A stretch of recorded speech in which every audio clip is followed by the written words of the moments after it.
తెలంగాణ రాష్ట్ర మాజీ ముఖ్యమంత్రి చంద్రశేఖరరావు గారు తక్షణం తన శాసనసభకు రాజీనామా చెప్పి డిమాండ్ చేస్తా ఉన్నా. ఇది ప్రతిష్టాత్మకమైనటువంటి సభ జరుగుతున్నప్పుడు అందులో 42% రిజర్వేషన్ బీసీలకు ఇవ్వాలని చెప్పేసి ఒక ఇంపార్టెంట్ బిల్లు పెడుతున్నారు. కాళేశ్వరం ప్రాజెక్టు పైన రిపోర్ట్ పెడతా ఉన్నారు. అలాంటి ఇంపార్టెంట్ అసెంబ్లీ బిల్స్ పెట్టే సమయంలో చంద్రశేఖరరావు గారు 2 మాటలు మాజీ ముఖ్యమంత్రిగా పనిచేశారు. తెలంగాణ రాష్ట్రానికి ఆయన ప్రముఖులు. తెలంగాణ రాష్ట్రం ఏర్పాటు చేశారు. రాష్ట్రం ఏర్పాటు చేసిన తర్వాత ముఖ్యమంత్రిగా ఉన్నారు.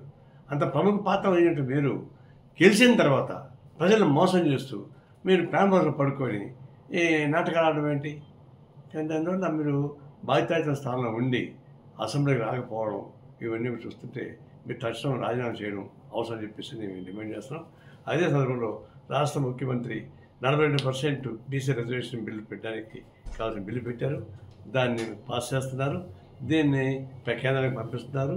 ఇవన్నింటినీ కూడా సిపిఐ నుంచి రాష్ట్ర ముఖ్యమంత్రి రేవంత్ రెడ్డి గారికి అభినందన తెలియజేస్తా ఉన్నాను.